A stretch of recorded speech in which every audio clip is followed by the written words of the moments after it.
amigos florestais, eu me chamo Débora e juntamente com a minha colega Marjorie, vamos começar mais um episódio do podcast Caminhos da Floresta, dando a sequência ao tema de estágios. É isso aí, e para quem não acompanhou o nosso episódio anterior com orientações de como encaminhar seu estágio obrigatório, acesse nossas redes sociais e nossos canais e não perca. E hoje a gente vai dar continuidade com mais depoimentos super bacanas de mais 2 colegas nossos que estão vivenciando seus estágios nesse momento. Então, sem mais delongas, vamos lá iniciando com a Nayara Anderson e logo em sequência a gente ouve o relato do Lucas Manjolim Mistreta. Então, fala aí, pessoal! Oi pessoal, tudo bem com vocês? Meu nome é Nayara Anderson, eu sou estudante de Engenharia Florestal da UTFPR, estou no 10º período e atualmente eu estou fazendo estágio na Suzano, na área de Meio Ambiente Florestal, aqui na unidade de Mucuri, na Bahia. Então hoje eu vim contar para vocês um pouco sobre o processo seletivo para entrar na Suzano. E antes de contar como foram as etapas do meu processo seletivo, eu acho importante frisar que na Suzano a gente tem 2 formas de entrar no estágio. A primeira delas é através do CIA de Talentos, em que é uma recrutadora responsável por fazer todo o processo seletivo, E a segunda forma de ingressar no estágio é pelo Suzano na Facul Contrata Você, que é um programa de recrutamento que é feito diretamente pelo RH da empresa, então de forma direta, não via recrutadora. E qual que é a diferença básica entre esses 2 tipos diferentes de processo? O primeiro, pela CIA de Talentos, ele é um processo mais demorado, que possui mais etapas. E o Suzano na Facul Contrata Você, que é um processo que ocorre pela plataforma Kenobi, ele é um processo bem mais rápido que possui menos etapas. Principalmente a questão da dinâmica em grupo, que pelo Suzano na Facul Contrata Você a gente não tem essa etapa. Já no CIA de Talentos, pela recrutadora, a gente tem a etapa de dinâmica em grupo.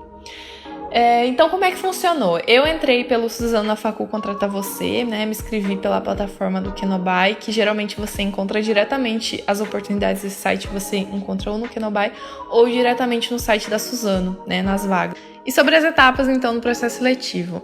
A primeira etapa foi cadastrar o currículo na plataforma, Depois eu recebi um e-mail dizendo que o meu currículo tinha sido aprovado e que eu ia para a próxima etapa, que era a etapa dos testes. Então, teste de raciocínio lógico, teste de matemática e também, se eu não estou enganada, um testezinho de inglês básico. Depois de ser aprovada na fase dos testes, eu recebi um e-mail que eu tinha sido aprovada para a fase de entrevista com RH, em que um pessoal do RH da Suzano mesmo me ligou, sem me avisar o dia que ia ser, então ele só me ligou, sem preparação, nada. Ele me ligou e fez algumas perguntas básicas de entrevista mesmo, a gente teve uma conversa, foi bem dinâmica. E uma semana depois, aproximadamente, eu recebi a notícia de que eu tinha passado para a fase final, que era a fase de entrevista com o gestor. E como é que funcionou essa última etapa da entrevista com o gestor? 5 dias antes, a data já tinha sido marcada, e 5 dias antes eu recebi um e-mail com várias propostas de case para a gente solucionar, tanto na área ambiental, quanto na área social, na área de papel e celulose, na área de tecnologia. Eram vários probleminhas em que a gente tinha que optar por escolher um, não precisava ser necessariamente na nossa área de atuação do estágio. Por exemplo, eu estava concorrendo a uma vaga do meio ambiente, mas optei por resolver um case na área social. Então eu tinha que apresentar, no dia da minha entrevista, eu tinha 3 minutos para apresentar sobre como eu ia resolver aquele problema, dentro da área social.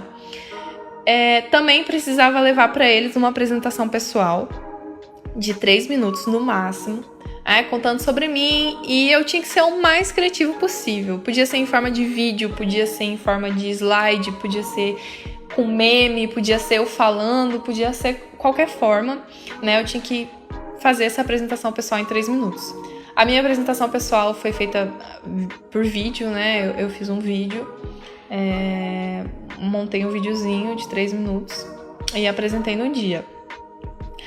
A apresentação com o gestor foi muito tranquila, apesar de eu estar extremamente tensa. Eu acho que, pra mim, foi a fase mais difícil do processo seletivo, foi a entrevista com o gestor, por conta do nervosismo. Eu estava muito nervosa, muito ansiosa, né? Era o primeiro processo seletivo que eu cheguei até a final, então eu estava muito ansiosa, eu desejava muito a vaga e para mim foi muito tenso.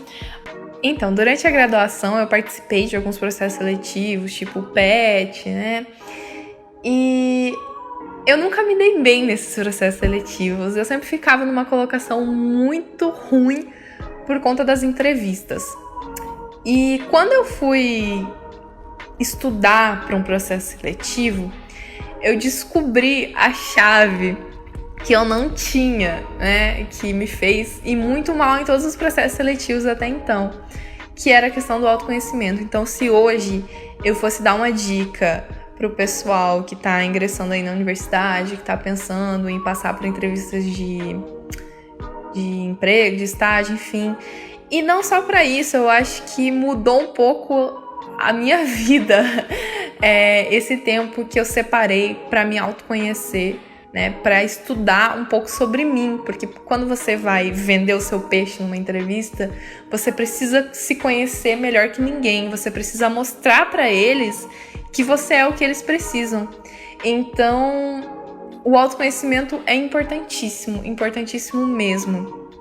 Outra dica que eu dou, façam cursos, procurem cursos na internet de autoconhecimento. Eu fiz um curso muito bom de uma plataforma chamada Estude na Prática, se não estou enganada.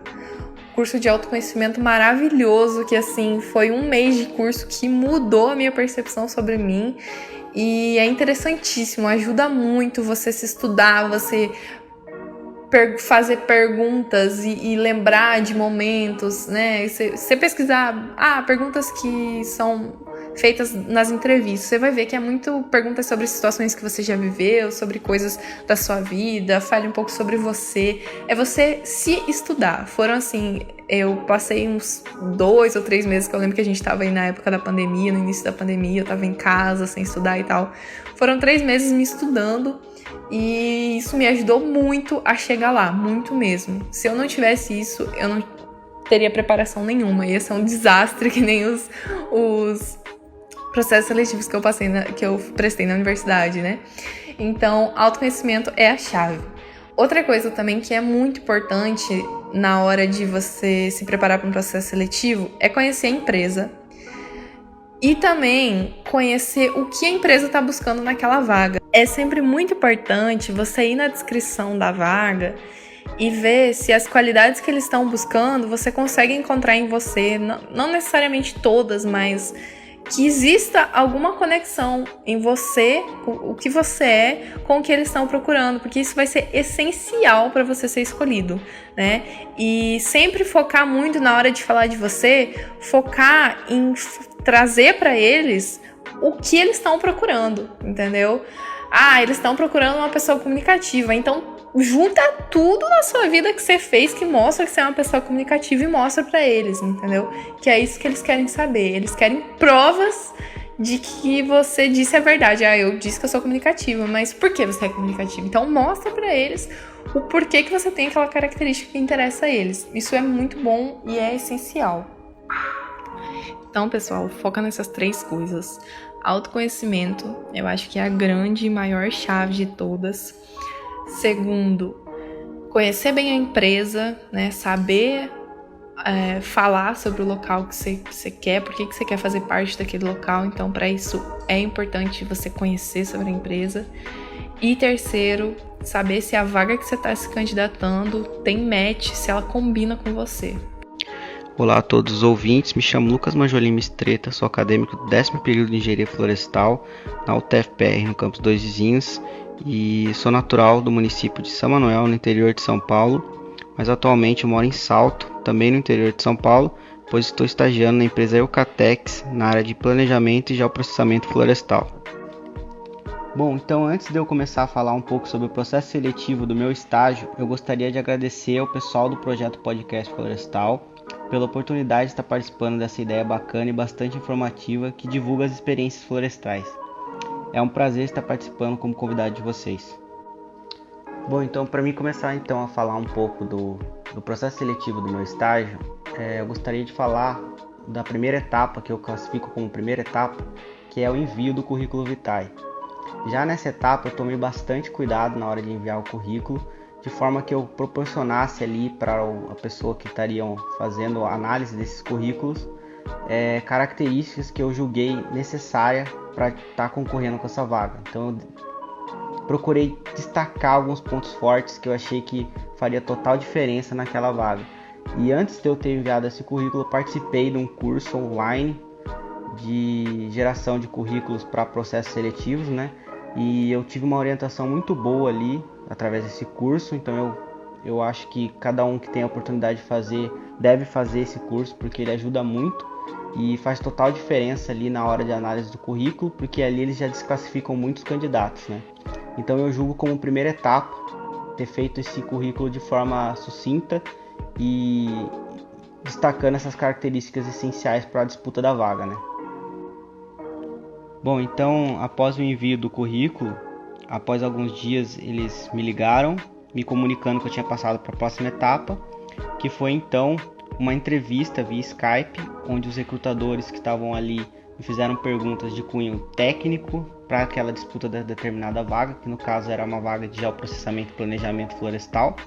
Então eles fizeram muitas perguntas sobre o software ArcGIS, sobre também minhas experiências com o software e algumas perguntas técnicas ali bem específicas para a área. E também fizeram algumas perguntas de nível pessoal, como quais são os meus objetivos e quais são os meus valores e o que eu pretendia dentro da empresa. Bom, depois da entrevista então, passou também alguns dias, né?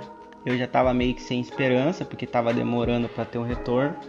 Mas, enfim, chegou um e-mail na minha caixa de e-mails, me dizendo que eu tinha passado para a terceira etapa, que era a realização de uma redação com o tema Quem Sou Eu? Então eu tinha que descrever ali na redação o meu perfil, né? O que eu gosto, o que eu faço, meus hobbies, enfim, o que me brilha os olhos, esse tipo de coisa, né? E também um teste de perfil comportamental, onde eu tive que preencher aquele teste e enviar para eles. Essa foi então o que eu julgo a terceira etapa, né? A primeira etapa então foi envio do currículo, a segunda a entrevista e a terceira então seria essa redação e esse teste de perfil comportamental.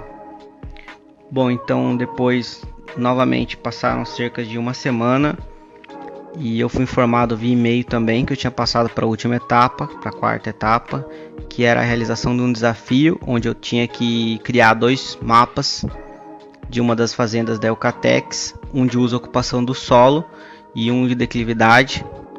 Porém, eu teria que usar a minha criatividade para criá-los de forma diferenciada, para que chamasse a atenção deles e que eu conseguisse me diferenciar ali dos demais concorrentes. Detalhe que eu tinha apenas um dia para realizar os 2 mapas e para enviar para eles. Bom, então depois dessa quarta etapa, dessa etapa do desafio, passou alguns dias novamente, né? Eu fui informado via telefonema dessa vez que eu tinha conseguido a vaga. Fiquei muito feliz, né? Porque me empenhei bastante ali na realização dos mapas e também nas outras etapas. Estudei muito o processo seletivo de grandes empresas, né? E o que os recrutadores eles analisavam, né? Então eu fiquei muito feliz e até hoje sou muito grato, né, por eles terem me escolhido. Bom, de forma geral, a última etapa sem dúvida foi a mais difícil, né? Por a gente ter um curto espaço de tempo para a realização dos mapas, né? E também ter que buscar uma inovação desses mapas, não simplesmente fazer um mapa de uso e ocupação do solo e declividade, mas inovar ali na forma de demonstrá-los e também na forma de se interpretá-los, né? Então eu lembro que para poder me diferenciar, eu coloquei algumas informações a mais, como os NDVI, NDWI e algumas informações de caráter florestal ali com gráficos e tabelas. E acredito que eles gostaram ali, né? E também foquei bastante ali na apresentação dos mapas, no marketing do mapa, né? Focando bastante na imagem da empresa, da Eucatex, né? Existem algumas características que eu pude perceber fazendo parte do processo seletivo, né? E também agora estagiando propriamente dito dentro da empresa Eucatex na área de planejamento e geoprocessamento florestal, que fazem total diferença na hora de disputar essa vaga, né? Que é a primeira delas, o domínio do software GIS, né? O domínio da ArcGIS, o QGIS e desse ambiente de geotecnologias, saber manipular essa ferramenta de forma eficaz. Há algumas outras características também que eu pude perceber que fazem a diferença nessa área de geoprocessamento e planejamento florestal, sendo elas a vontade de criar coisas que facilitam a vida do pessoal que está no campo florestal e que influenciem diretamente na redução dos gastos de forma positiva, né? E que faça com que se planeje melhor as atividades florestais. Perceber detalhes e manipular o software de forma com que o trabalho seja de maior qualidade e de menor custo, de forma geral, é o principal objetivo do GEO, né?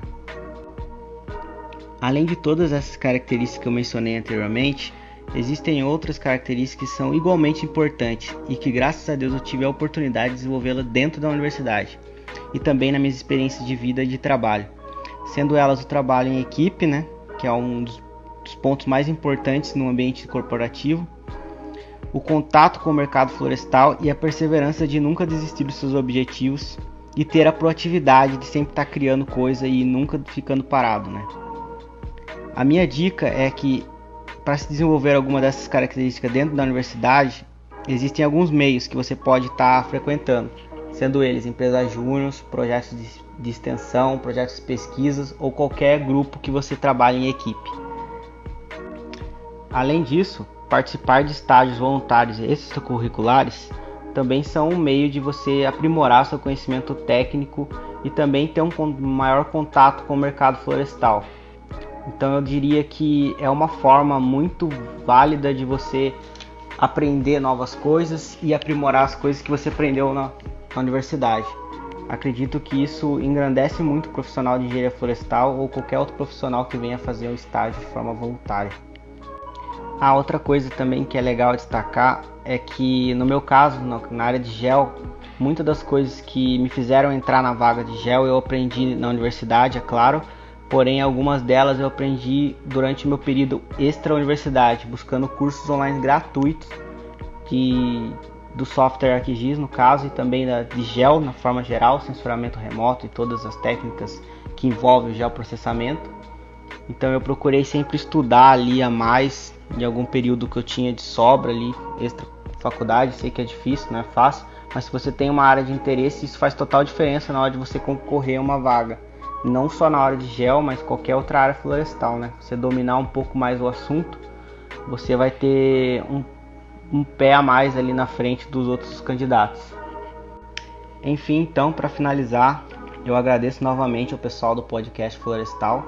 É realmente um prazer estar participando aqui com vocês e fico à disposição para tirar alguma dúvida sobre a Eucatex e o meu estágio ou uma boa conversa na área florestal. Estou sempre disposto a conversar. Então, muito obrigado e até uma próxima. Muito bacana mesmo, pessoal. A gente aqui adorou as dicas e esperamos que vocês também tenham gostado. Com certeza foram dicas super importantes, né? Buscar por cursos extracurriculares, geração de currículo, né? De autoconhecimento, participar de grupos e de projetos para desenvolver a capacidade de trabalho em grupo, que eu acredito que seja um elemento essencial, né? Ou seja, foi um show de informações. Então, nosso muito obrigado, né, Nayara e Lucas, pelas dicas que nos passaram hoje e pela participação de vocês grandiosíssima nesse episódio. Nossa, pessoal, quanto aprendizado em poucos minutos, né? Eu fiquei super empolgada com tudo que a Nayara e o Lucas compartilharam aqui conosco. Acredito que você também deve ter ficado. E aí, curtiu esse episódio? Então siga nossas redes sociais e nossos canais, porque em breve vem muito mais. Até mais, galera, fiquem seguros e até a próxima!